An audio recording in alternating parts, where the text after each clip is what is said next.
Welcome back, passengers. It's the tour guide. Today we're going to be covering Marvel Zombies issue number 2.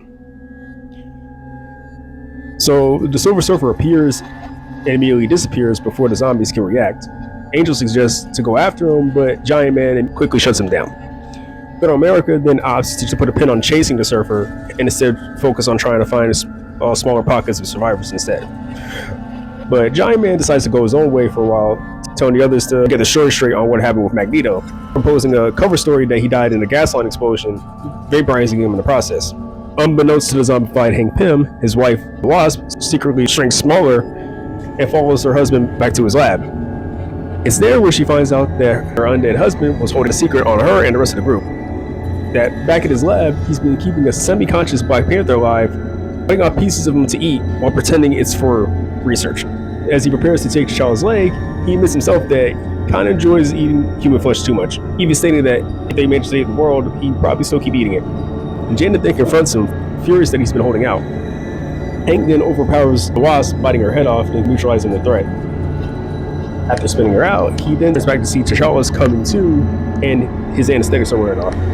T'Challa then weakly begs for death, but Hank just ignores him and walks away with his right foot. Meanwhile, the Silver Surfer surveys what's left of this Earth. Nothing but silence and death. Back in Times Square, the main Marvel Zombies regroup, having been told that they're the last to arrive.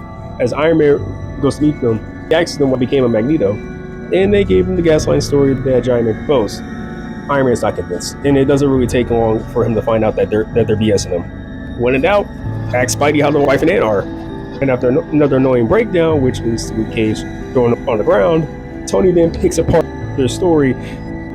That said, Tony admits that he's not too broken up about them eating Magneto. He's just upset that he didn't get a piece for himself. The main Marvel Zombies aren't the only ones aware that there's nothing left on Earth to eat. He even suggests to the main Marvel Zombies that their small pocket of zombies just go and disappear for a while, before the rest of the zombies begin turning on each other. Before they could act, the Silver Surfer was waiting in Times Square, heralding the coming of Galactus. And as the Surfer goes over his speech that the end of the world will provide sustenance to the devourer worlds, they're not hearing a lick of this. As Tony Stark responds back to the Surfer with 2 words: get him. Like, comment, follow for more. See you on the next tour.